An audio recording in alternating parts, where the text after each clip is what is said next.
Čau diváci, vítám u dnešního videa a v dnešním videu si zahrajeme Fortnite Challenge, kde můžu používat jenom zbraně na dálku.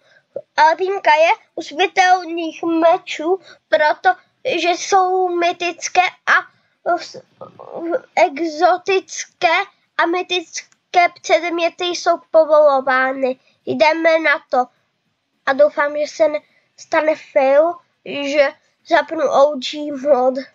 A doufám, že nebudu mít unlock, že budu moct najít, že najdu jenom zbraně s jménem Shotguna, protože minulém videu jsem našel hodně zbraní na dálku, ale skoro žádnou Shotgunu. A už padám a dopadám tam za chvíli a těším se na tohle challenge, protože mě baví zahrávat si challenge, protože je to zábava hrát challenge. Protože kdybyste si mohli zkusit nějakou věc, kterou chcete udělat s nějakým omezením, nebo takhle. Mě baví hrát for omezeními, protože já jsem hrál Fortnite i na mobile a bylo tam strašně velká omezení. A to třeba, že jsem tam měl třeba i obrovské lagy, proto jsem tam měl takové omezení. A teďka si můžu hezky chillovat a hrát to na PC.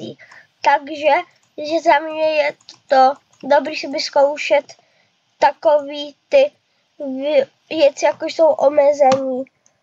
Počkat, já jsem si nevšiml těch slurp-barů, já jsem na ně úplně zapomněl. Ach jo, proč se mi to děje?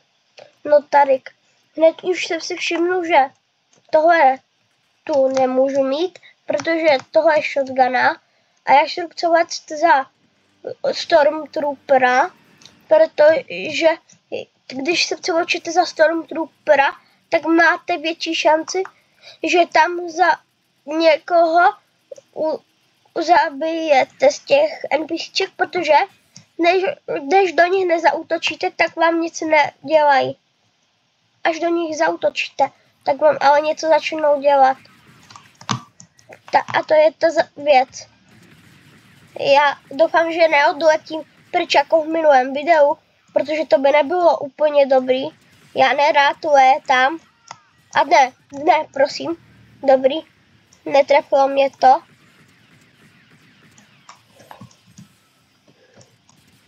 Tak. Tady. Asi to porovnám v inventáři. Udělám to takhle. A takhle, to bude dobrý. Ale ještě bych udělal změnu. A to je, že si tohle dám takhle a takhle. Nebo ne, tady to bude dobré.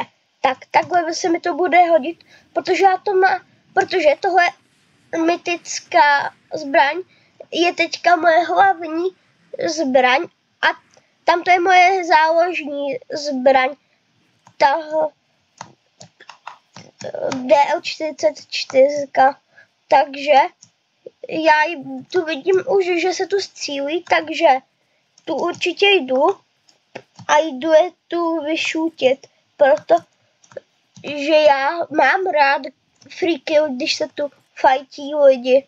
To je jako zdarma kill, když se tu fightí dva lidi. Já k nim přijdu a jdu je vyfajtit.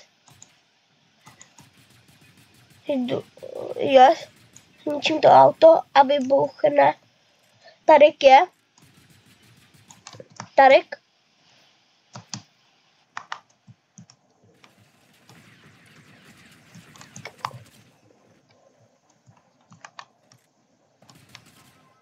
No, tak doufám, že se vám video líbilo. Nezapomeňte na like a odběr. Čau.